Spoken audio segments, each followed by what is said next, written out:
Copy pen मंगा करके रख लीजिए, ठीक है। कॉपी पेन मंगाने से आप जो भी मैं बताऊंगा वो आप नोट कर पाएंगे और बाद में उसका रेफरेंस भी ले पाएंगे। तो स्टार्ट करें आज का बेसिक्स। चलिए, तो हम बात करते हैं ज्योतिष की। ज्योतिष में हमें मालूम है सौरमंडल है, सौरमंडल में सारे प्लैनेट्स घूम रहे हैं। तो यहां हम मान के चलते हैं कि सन इज रोटेटिंग अराउंड अर्थ, ठीक है। अगर आप ना भी माने ऐसा, तो भी आपको ऐसा लगेगा कि सूरज पूर्व से निकल रहा है, पश्चिम में अस्त हो रहा है, मतलब सूरज घूम रहा है। हम सापेक्षता के नियम से हम तो एक जगह खड़े हुए हैं, सूरज एक जगह से निकल के दूसरी जगह घूम रहा है, मतलब सन इज रोटेटिंग अराउंड, ऐसा लगता है, ऐसा प्रतीत होता है, आप ना भी माने तो भी, ठीक है। तो सन जो घूम रहा है, जिस सर्किल में घूम रहा है, उस सर्किल को हम बोलते हैं क्या? कांतिवृत्त, ठीक है। कांतिवृत्त हम उसको बोलते हैं जिसपे सन रोटेट कर रहा है। क्लियर है बात? कांतिवृत्त इज क्लियर। जहां जिसपे सूर्य रोटेट करता हुआ हमें प्रतीत हो रहा है, दैट इज कांतिवृत्त। नाउ ऐसे ही कांतिवृत्त की तरह ही हमने एक कंसेप्ट रखा राशि चक्र, ठीक है। क्योंकि जो 9 प्लैनेट्स हैं वो जो घूम रहे हैं, ठीक है, तो कौन सा प्लैनेट कितना घूम गया ये कैसे पता करें? हम यहां से आगरा जा रहे हैं, तो बीच में हमने देखा होगा किलोमीटर से साइन होते हैं, जो राइडर को ये बताते रहते हैं कि भाई इतने किलोमीटर और रह गया है आगरा, अब 50 किलोमीटर रह गया है, अब 100 किलोमीटर रह गया है, बताता है ना। तो आपको किलोमीटर्स के माइलस्टोन से पता चल जाता है कि अब कितना डिस्टेंस रह गया या आप कितना डिस्टेंस कवर कर चुके हैं, एक आइडिया आपको लग जाता है। पुराने जमाने में जो एस्ट्रोनॉमर्स थे उन्होंने सोचा कि यार ये प्लैनेट्स घूम रहे हैं, लेकिन इनकी पोजीशन कैसे पता करी जाए, कितना घूम गए ये, कहीं से तो स्टार्ट होगा।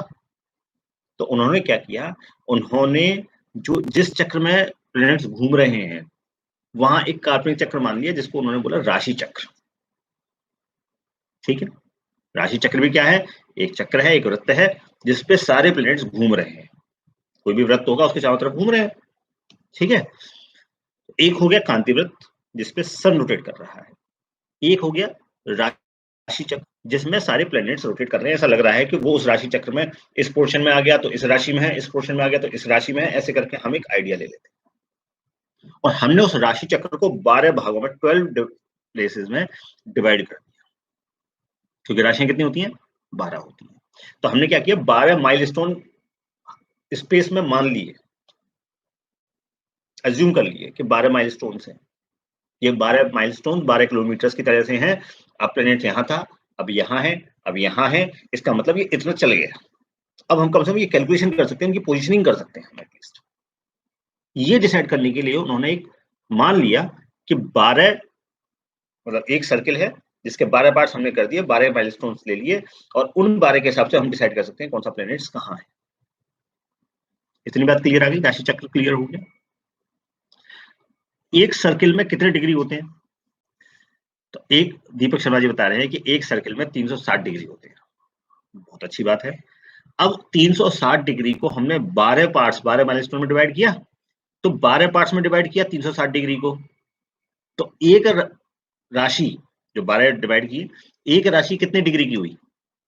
360 divided by 12 equal to 30 degree, correct है। 12 × 36, 30 डिग्री का एक राशि हुई। वो एक खाना जो है, हमने 12 खाने बनाए, उन 12 खानों में से एक खाना कितने डिग्री का हुआ? 30 डिग्री का। इतना समझ में आ गया? श्याम अग्रवाल जी कह रहे हैं 30 डिग्री, बिल्कुल। तो वो जो 360 डिग्री थे, जो राशि चक्र थे, हमने उस पर 30-30 डिग्री की 12 राशियां मान ली। यानी अब हमें ये पता चल गया कि हमारे पास 12 राशियां होती है और हर एक राशि का मान 30 डिग्री होता है, हर एक राशि 30 डिग्री की होती है, ये हमें पता चल गया। इतना क्लियर है? आसान है? कोई मुश्किल तो नहीं हुई किसी को समझने में? 30 डिग्री की एक राशि हो गई। अब हमारे यहाँ कौन कौन सी राशियां हैं? उन जो खाने थे, उन खानों को हमने कुछ नाम दिए। क्या क्या नाम दिए? अब वो नाम नोट कर लीजिए आप। पहली राशि लिखी है मेष, दूसरी राशि लिखी है वृषभ, तीसरी मिथुन, मिथुन के बाद कर्क, पांचवी राशि सिंह, छठवीं राशि कन्या, सातवीं राशि तुला, आठवीं राशि वृश्चिक, 9वीं राशि धनु, 10वीं मकर, 11वीं कुंभ और 12वीं मीन। ये 12 राशियां हमने नाम दिए उनको, हर एक 30 डिग्री के टुकड़े का एक नाम दे दिया हमने। ये 12 राशियां हो गई। ऐसे आपको सर्किल बनाना है, सर्किल के 12 टुकड़े कर देने हैं, ठीक है। और 12 टुकड़े करने के बाद हर एक लाइन के ऊपर उसका डिग्री लिख देना है। जैसे इसमें डिग्री लिखे हुए हैं 0 डिग्री, 30 डिग्री, 60 डिग्री, 90 डिग्री, ठीक है। फिर 120 डिग्री, 150 डिग्री, 180 डिग्री, ऐसे करके लिखना है। तो एक जो पार्ट होगा सर्किल का, दैट विल डिनोट 1 राशि। तो अब एक जो टुकड़ा है वो 30 डिग्री का है। अब यहां समझने वाली बात यह है, जब मीन राशि यानी आखिरी जो है 360 वाला, ठीक है, 330 से 360 डिग्री को क्रॉस करके मेष राशि में एंटर करेगा, ठीक है, तो हम उसको क्या बोलेंगे, मेष संक्रांति। जब सूर्य एक राशि को क्रॉस करके दूसरी राशि में प्रवेश करता है तो उसको सूर्य की संक्रांति बोलते हैं।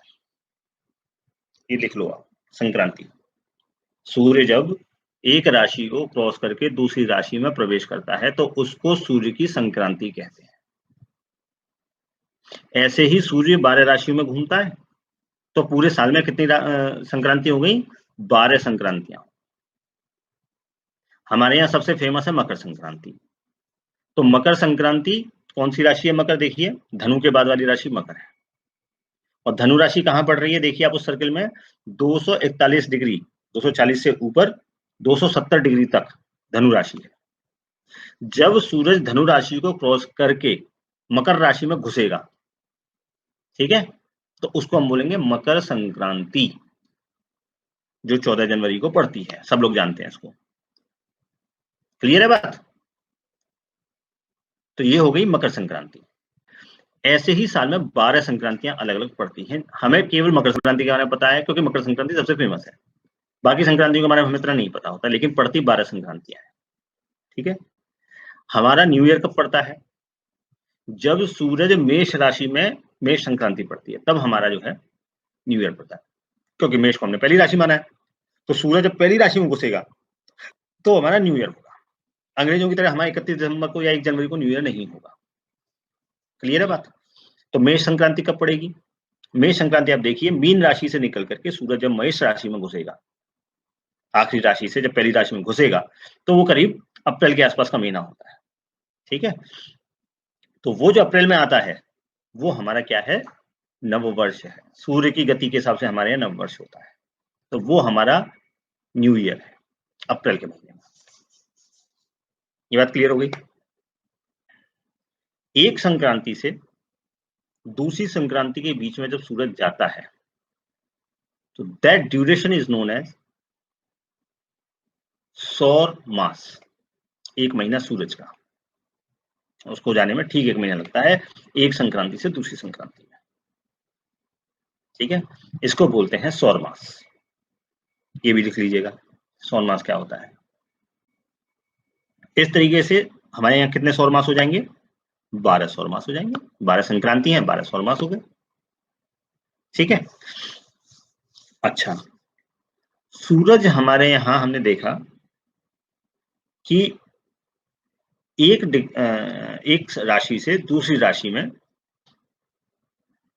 तो सूर्य हमने देखा है कि 30 दिन में करीब 30 डिग्री चलता है, क्योंकि उसका 1 महीना कंप्लीट हो जाता है एक राशि को पार करने में। ओके, तो 30 दिन में 30 डिग्री चल गया। अब 30 दिन में 30 डिग्री चल गया, मतलब एक दिन में कितना चला, एक दिन में 1 डिग्री चला। बहुत स्पष्ट है, ठीक है। अब हमने क्या किया, अब कागज पे आप लिख लीजिए, उस 1 डिग्री के हमने 60 टुकड़े कर दिए और छोटा कर दिया उसको। उस 1 डिग्री के हमने 60 टुकड़े और कर दिए, तो निकल के आएगा 1 पल। अब हमारे एस्ट्रोनॉमर्स ने क्या किया, उस 1 पल को भी 60 पार्ट्स में डिवाइड कर दिया, तो बन गया 1 विपल। यानी 1 डिग्री के हमने 60 और फिर 60 के भी 60 टुकड़े कर दिए। पहले 60वें टुकड़े को बोलेंगे 1 पल और उसके 60वें टुकड़े को बोलेंगे 1 विपल। पर ये क्यों किया, हमने इतने टुकड़े क्यों किए? क्योंकि सन जो मूवमेंट कर रहा है या कोई भी प्लेनेट मूवमेंट कर रहा है तो हमें उसकी एक्यूरेट पोजीशन चाहिए, और एक्यूरेट पोजीशन इतनी एक्यूरेट होनी चाहिए कि कम से कम दशमलव के 4 अंक हमें मिल जाए, 4 से 5 अंक हमें मिल जाए कम से कम। अब आप देखिए हमारे टाइम में दशमलव थ्योरी नहीं होती थी, तो हमारे यहाँ लोग कैसे एक्यूरेट पोजीशन निकालते थे एस्ट्रोलॉजर्स प्लैनेट्स की, यहाँ बैठे-बैठे वो आप देखिए। मान लीजिए कि सन किसी टाइम पे 16 डिग्री 15 पल और 30 विपल चला हुआ है, ठीक है? अब इसको कैसे कैलकुलेट करेंगे कि क्या पोजीशन है सूरज सन की? तो 16 डिग्री चला हुआ है मतलब जिस राशि में है उसमें 16 डिग्री कवर किया उसने, मेष राशि में, ठीक है? अगर यहाँ 270 डिग्री होते तो किसी और राशि में होता, 16 डिग्री किए हैं मतलब मेष राशि में। अब 16 डिग्री के आगे लिखा हुआ है 15 पल, तो पल को डिग्री में डिवाइड कर लीजिए, 15 डिवाइडेड बाई 60, ये क्या आ गई, डिग्री आ गई, 15 डिवाइडेड बाई 60, इसको 16 डिग्री में जोड़ दीजिए, 16 डिग्री प्लस 15 डिवाइडेड बाई 60, फिर विपल को जोड़ना है तो इसका आगे फिर प्लस लगाइए और लिखिए 30 डिवाइडेड बाई 60 इंटू 60, ये डिग्री में चेंज हो गया। अब आगे कैलकुलेट कीजिए, इक्वल टू लगाइए 16 degree plus 1 by 15 divide by 60 यानी 1/4, 1/4 मतलब 0.25 डिग्री, तो 16 डिग्री प्लस 0.25 डिग्री, आगे लिखिए प्लस जो हमने लिखा था 30 डिवाइडेड बाई 60 इंटू 60, उसको जब हम कैलकुलेटर से कैलकुलेट करेंगे तो वैल्यू आएगी 0.00833333। तो ये हो गया, जब हम इन तीनों को जोड़ देंगे तो 16 डिग्री 0.2583 डिग्री, ये टोटल डिग्री आई सन की। तो दशमलव के कितने अंक बाद तक का मिल गया हमें, 4 से 5 अंक बाद तक का हमें मिल गया। तो हमें दशमलव के 4-5 अंक तक एक्यूरेट पोजीशन हमें सन की मिल गई। इसी तरीके से और प्लैनेट्स की पोजीशन हम लोग निकाल लेते, ठीक है? ये आगे जाके बहुत काम आएगा ग्रह स्पष्ट करने में कि किस प्लैनेट की पोजीशन कहाँ थी, जब बच्चा पैदा हुआ तो उस टाइम किस प्लैनेट की पोजीशन कहाँ थी, वहां डिग्री में आएगा सब कुछ। तो हमें पता होना चाहिए कि डिग्री का मतलब क्या होता है, पल का मतलब क्या होता है, विपल का मतलब क्या होता है। अब आप देखिए कितनी कलाकारी है, हमारे यहाँ लोग दशमलव नहीं जानते थे, ठीक है, पॉइंट नहीं जानते थे, लेकिन एक्यूरेसी निकालना जानते थे प्लैनेट्स की, कि प्लैनेट कौन सी जगह पर है specifically, and that too up to very accurate position, दशमलव के बाद 4 अंक तक कितने डिग्री पर है, ठीक है? इस तरीके से हमने ये चीज आगे काम आएगी आपके, जब आप ग्रहों को और ग्रहों की पोजीशन निकालने के लिए, जब आप कुंडली देखेंगे तो कुंडली में ग्रहों की पोजीशन लिखी रहती है डिग्री मिनट सेकंड में, पल को अंग्रेज लोग मिनट बोलते हैं और विपल को अंग्रेज लोग सेकंड बोलते हैं, ये लेकिन ये मिनट सेकंड घड़ी के मिनट सेकंड वाले नहीं होते, ये मिनट सेकंड अलग होते हैं, ये डिग्री में होते हैं, ठीक है? इसलिए इनको घड़ी के मिनट सेकंड वाले मिनट सेकंड ना समझें, कंफ्यूज ना हो। पल विपल हमारे यहाँ बोलते हैं, अंग्रेजों में डिग्री मिनट सेकंड बोलते हैं, ठीक है? But these are not equal to the minute and second of a clock. अब हमें ये क्लियर हो गया कि हम किसी प्लेनेट की पोजीशन कैसे निकालेंगे in a very accurate term, okay? अब आप क्या कीजिए, जो आपने वो गोल चक्कर बनाया था, सर्किल बनाया था, उस सर्किल में मान लीजिए बृहस्पति जो है वो दूसरी राशि में है, वृषभ राशि में, तो ऊपर लिख लीजिए बृहस्पति या गुरु सर्किल में सेकंड खाने में, ठीक है? पृथ्वी भी उसी राशि में है, मान लीजिए वृषभ राशि में पृथ्वी है तो वहां सर्किल के नीचे पृथ्वी लिख लीजिए, ठीक है? चंद्रमा 60 टू 90 डिग्री के बीच में है, यानी मिथुन राशि में है, ठीक है? शनि 120 से 150 डिग्री के बीच में है तो वहां शनि लिख लीजिए। बुध और केतु और सूर्य ये 300 टू 330 डिग्री के बीच में है, इनको वहां लिख लीजिए। शुक्र 270 टू 300 डिग्री के बीच में है, उसको वहां लिख लीजिए। और मंगल 330 से लेकर के 360 के बीच में है, इसको वहां लिख लीजिए। जब कोई बच्चा पैदा हुआ तो ये देखा गया कि ये प्लैनेट्स इन राशियों में थे। ठीक है, कुंडली बना करके तुरंत दे देता है कि आज की डेट में प्लैनेटरी पोजीशन क्या है इस टाइम पर। उसके हिसाब से हम पता कर लेते हैं कि कौन सा प्लेनेट किस राशि में है। 270 डिग्री में है तो इस राशि में है, 120 डिग्री में तो इस राशि में है, 90 डिग्री में तो इस राशि में है। ऐसे करके हमें पता चल गया कि कौन सा प्लेनेट किस पोजीशन पे है। ठीक है, अब आप ये समझ सकते हैं किसी भी कुंडली को देख करके, जो उसमें कैलकुलेशन होगी डिग्री मिनट सेकंड में प्लेनेट्स की, तो वहां से आप ये समझ सकते हैं कि भैया कौन सा प्लेनेट किस राशि में था उस समय। इतनी बात क्लियर होगी। It is all about mathematics. ये जो लोग ज्योतिष के बारे में अफवाह फैलाते हैं कि कुछ नहीं है, मनगढ़ंत है, ये है वो है, कुछ मनगढ़ंत नहीं है। Everything is very accurate and completely mathematics.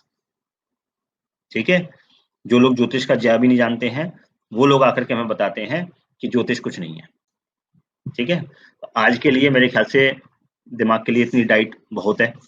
ठीक है, इससे ज्यादा दूंगा तो फिर अपच हो जाएगी दिमाग में, समझ में नहीं आएगा। ठीक है, आज आपने बहुत इंपॉर्टेंट बातें सीख ली हैं। आपने आज कांतिव्रत सीखा, राशि चक्र सीखा, 12 राशियां होती हैं ये सीखा, एक राशि को 1 किलोमीटर का मान मतलब किलोमीटर के हिसाब से डिवाइड कर लिया है ये मान लिया। आपने एक सर्किल में कितने डिग्री होते हैं, एक राशि कितने डिग्री की होती है ये समझ लिया। संक्रांति क्या होती है, मकर संक्रांति क्या होती है, धनु संक्रांति क्या होती है, मेष संक्रांति क्या होती है ये समझ लिया। हमारा न्यू ईयर कब आता है, क्यों आता है, अप्रैल में ही क्यों पड़ता है, 1 जनवरी को क्यों नहीं पड़ता है, ये आपने समझ लिया। जो सन होता है उसकी मूवमेंट एक दिन में 1 डिग्री होती है, ये आपने समझ लिया। और डिग्री मिनट सेकंड, ये डिग्री अंश पल और विपल हमारे यहाँ क्या होते हैं, कितने का डेविएशन होता है ये आपने समझ लिया। प्लैनेट्स की पोजीशन एक्यूरेटली हम कैसे निकालते हैं पॉइंट्स में, वो आपने समझ लिया। और कुंडली में कौन सा प्लैनेट किस जगह पर है वो राशि में से कैसे देखेंगे ये आप। ठीक है, तो इस तरीके से आपने आज बहुत महत्वपूर्ण बातें सीखी हैं। कौन सी राशि में कौन से ग्रह हैं ये कैसे पता करेंगे, ये आगे अब जब हम कुंडली देखना शुरू करेंगे तो क्या होगा कि कुंडली में हमें सबसे पहले प्लेनेटरी पोजीशन ही लिखी होती है डिग्री मिनट सेकंड में। हर एक प्लेनेट के आगे लिखा होता है कि कौन सा प्लेनेट कितने डिग्री मिनट सेकंड पे उस टाइम था जब बच्चे का जन्म हुआ। तो वहां से हम पता करेंगे कि कौन सा प्लेनेट किस राशि में था। जैसे आज की अभी की कुंडली निकालें, एक वेबसाइट है panchang.ptbn.in, ये मेरे छोटे भाई आलोक ने बनाई है। देखिए panchang.ptbn.in, तो इसमें अभी इस समय की कुंडली आ जाएगी निकल के और उसमें राशियां आ जाएंगी। खैर वो आपको अभी समझ में नहीं आएगी, उसको छोड़ दीजिए, आगे आएंगे, चिंता मत कीजिए। कहाँ दिखेंगी मैं बता दूंगा आपको। लेकिन कुंडली जब किसी की देखेंगे आप तो कुंडली में डिग्री मिनट सेकंड लिखे रहते हैं, हर एक प्लेनेट की पोजीशन लिखी रहती है। वहां से आपको पता चलेगा कि कौन सा प्लेनेट किस डिग्री में आ रहा है तो किस राशि में है। जब तक आप लोग क्वेश्चन कर रहे हैं तब तक मैं थोड़ा सा प्रमोशन कर लेता हूँ। आप लोगों को यदि ये वीडियो पसंद आया हो तो कृपया करके इसे दूसरे ग्रुप्स में, व्हाट्सएप ग्रुप्स में, फेसबुक ग्रुप्स में डालिए, और ताकि और लोगों को भी इसके बारे में जानकारी हो कि कितने आसान तरीके से हम लोग ज्योतिष की चर्चा करते हैं। आप लोग हमारी मोबाइल एप्लीकेशन भी डाउनलोड कर सकते हैं, शास्त्र ज्ञान के नाम से हमारी मोबाइल एप्लीकेशन प्ले स्टोर पर अवेलेबल है। आप यूट्यूब पर जाकर के हमारा शास्त्र ज्ञान का चैनल अवश्य लाइक कर लें, सब्सक्राइब कर लें, ताकि आपको शास्त्र ज्ञान के अलग अलग और जो पुरानी वीडियोज हैं जिनमें बड़ी इंफॉर्मेटिव बातें हैं वो भी आपको पता चले।